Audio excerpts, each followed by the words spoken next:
Ya, halo semuanya. Di video ini gue mau bahas tentang arah argumen gitu. Jadi kita akan review materi sekaligus kita bahas beberapa soal nih.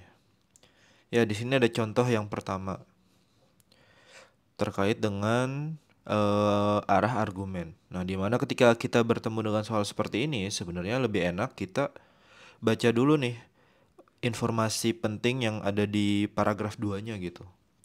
Yang biasanya yang menjelaskan tentang data, tentang surveinya seperti apa, atau kenyataannya seperti apa gitu.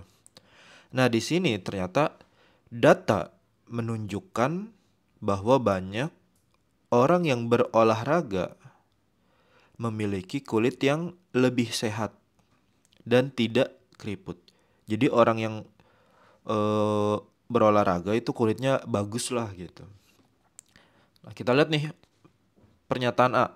A menyatakan agar kulit lebih terjaga, seseorang dapat mengonsumsi makanan yang mengandung antioksidan, terutama buah dan sayuran. Nah, apakah ini mendukung atau memperlemah pernyataan A? Nah, ternyata enggak kan, beda konteks gitu. Si A ngomonginnya manfaat antioksidan untuk kulit, nah datanya menunjukkan manfaat olahraga untuk kulit gitu. Kita lihat nih pernyataan B. B menyatakan banyak melakukan olahraga dan mengurangi konsumsi garam dapat membuat kulit lebih kencang dan sehat. Nah, apakah ini memperkuat pernyataan B? Iya.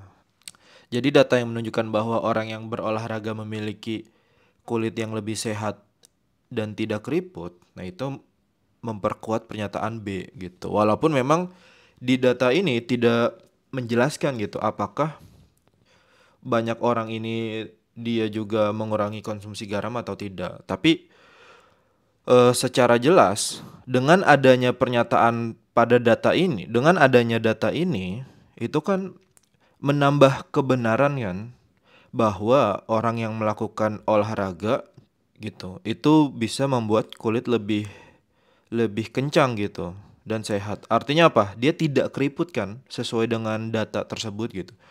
Jadi, nah itu sebenarnya sudah cukup jadi dasar bahwa ini tuh memperkuat. Kita balik lagi nih, definisi memperkuat itu kan dia membuat argumennya menjadi lebih kuat dan bertambah kebenarannya. Sehingga apa? Keyakinan kita akan kebenaran dari pernyataan B itu jadi semakin tinggi kan gitu. Beda dengan mungkin apa ya? Penalaran deduktif gitu seperti ponens ataupun tollens gitu, dimana kita harus memperhatikan pemenuhan pemenuhan konjungsi gitu dan dimana ya ketika tidak ada dan kan maka simpulannya juga jadi berbeda gitu. Nah tapi kalau dalam arah argumen ini kita nggak harus selalu memenuhi apa namanya.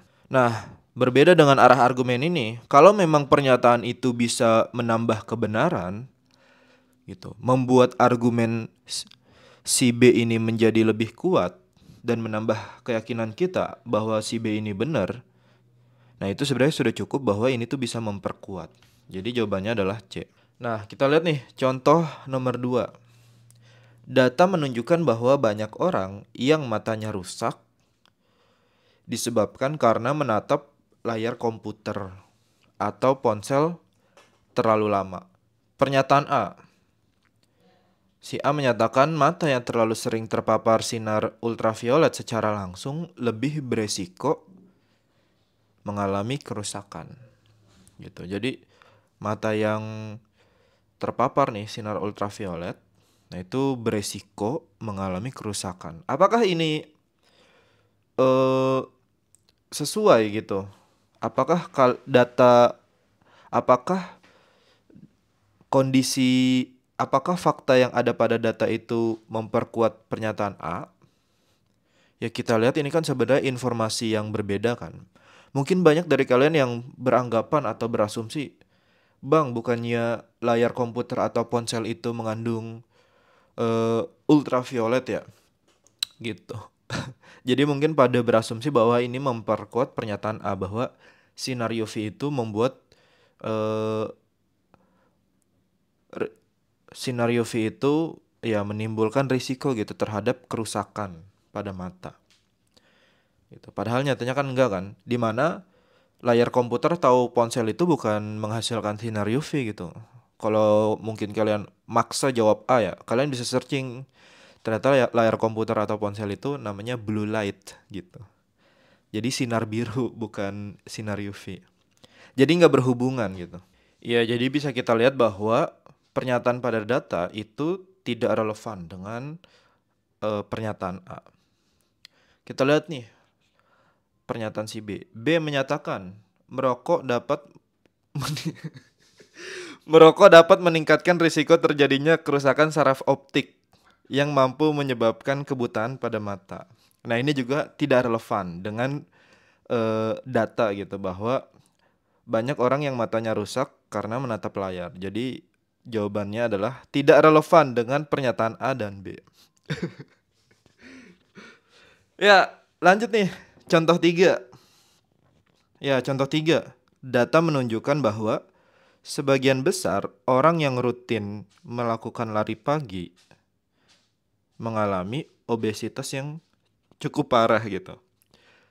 Sebagian besar orang yang rutin melakukan lari pagi mengalami obesitas yang cukup parah. Ini mungkin ada korelasinya dengan banyak kedai kopi ya di dekat tempat-tempat lari gitu. Bercanda. Oke, kita lihat opsi A. Kita lihat pernyataan A.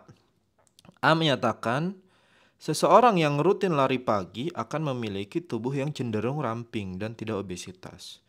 Nah, kita lihat nih ternyata pernyataan si A langsung berhubungan dengan si data gitu. Jadi datanya menjelaskan bahwa rutin lari pagi mengalami obesitas, sedangkan si A menyatakan bahwa rutin lari pagi akan memiliki tubuh yang cenderung ramping dan tidak obesitas. Dimana ya berarti ini informasi yang memperlemah gitu, mengurangi kebenaran argumen. Jadi membuat argumen itu jadi lebih lemah. Karena kan datanya sebagian besar kan. Dimana sebagian besar itu menyatakan kondisi yang banyak. Kondisi yang mayoritas gitu. Melebihi populasi ya sekitar 50% orang yang rutin lari pagi. Jadi jawabannya adalah B.